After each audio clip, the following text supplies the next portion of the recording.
But Percy was wrong. The signal dropped, and from far away an engine whistled.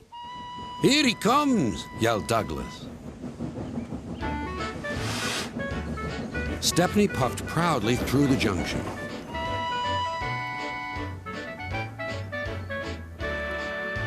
"I hope you'll meet Thomas, too," said Edward. "You both have branch lines to be proud of." Then Stepney set off to help Duck shunt coaches in the yards, and they worked happily together all afternoon. At last, Thomas arrived. "Sorry, can't talk. It's time for my last branch line train. Mustn't be late."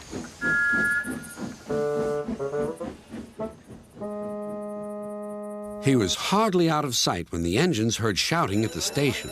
Moments later came the alarm. "Stop all trains!" The signalman answered the telephone. "A special, is it? I see." Thomas was impatient. "Why are we waiting? My passengers are being delayed." "Sorry, Thomas," said his driver. "We're being shunted to allow another train to pass." Soon they heard an unfamiliar puffing sound. There was Stepney with his headlamp swaying and whistle blowing.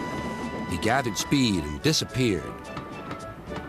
"Well, bust my boiler," said Thomas the Tank Engine.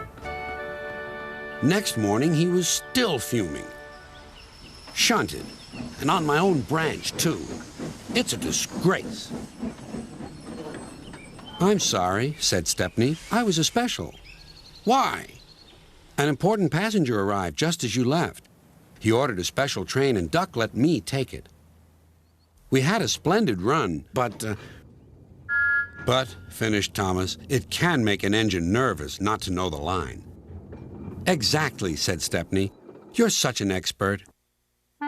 Thomas felt much better. He couldn't be cross anymore and began telling Stepney all about his branch line.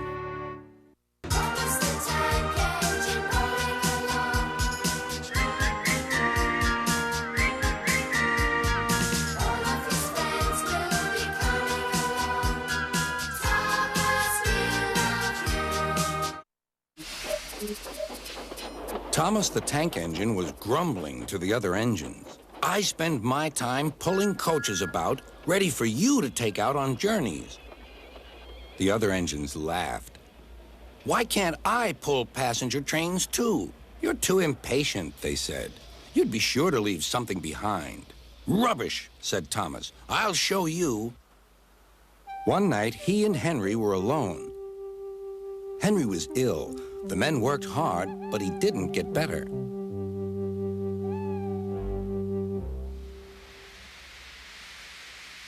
He felt just as bad next morning. Henry usually pulled the first train, and Thomas had to get his coaches ready.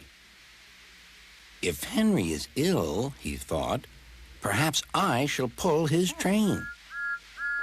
Thomas ran to find the coaches. Come along," he fussed. "There's plenty of time, they grumbled. Thomas took them to the platform and wanted to run round in front at once. But his driver wouldn't let him. "Don't be impatient, Thomas." Thomas waited and waited. The people got in. The conductor and station master walked up and down. The porter banged the doors, and still Henry didn't come. Thomas got more and more excited. Sir Topham Hatt came to see what was the matter, and the conductor and station master told him about Henry. "Find another engine," he ordered. "There's only Thomas," they said. "You'll have to do it then, Thomas. Be quick now." So Thomas ran round to the front and back down on the coaches, ready to start. "Let's not be impatient," said his driver. "We'll wait till everything is ready." But Thomas was too excited to listen. What happened then, no one knows. Perhaps they forgot to couple Thomas to the train, or perhaps the driver pulled the lever by mistake. Anyhow, Thomas started without his coaches. As he passed the first signal tower, men waved and shouted, but he didn't stop. "They're waving because I'm such a splendid engine," he thought importantly. "Henry says it's hard to pull trains, but I think it's easy."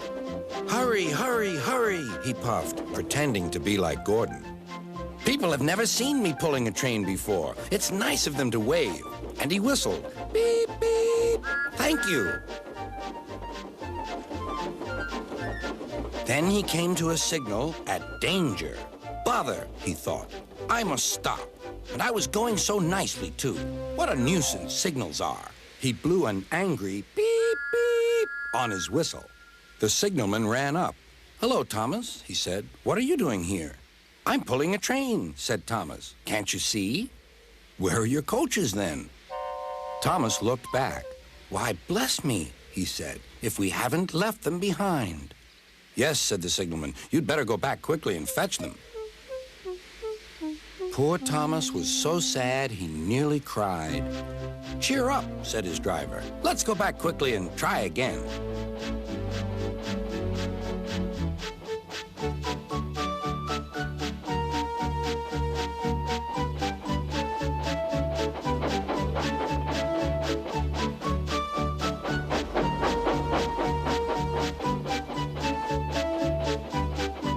At the station, all the passengers were talking at once. They were telling Sir Topham Hatt what a bad railway it was. But when Thomas came back, they saw how sad he was and couldn't be cross.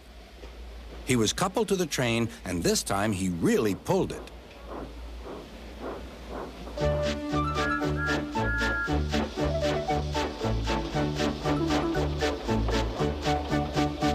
Afterwards, the other engines laughed at Thomas and said, Look, there's Thomas, who wanted to pull a train, but forgot about the coaches. But Thomas had already learned not to make the same mistake again.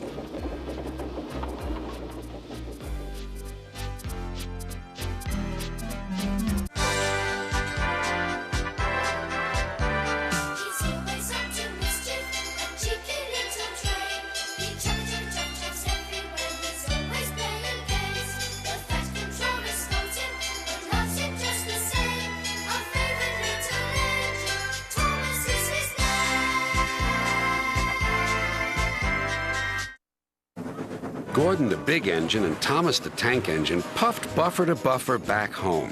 It had been a busy day. First, Thomas had teased Gordon about the time that the big engine had slid into a ditch.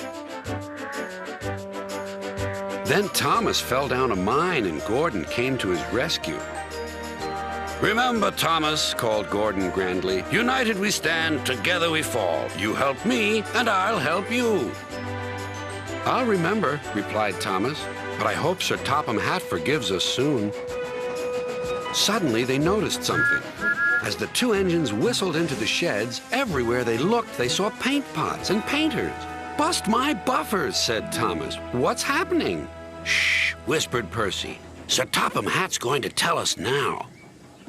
Ladies and gentlemen and engines,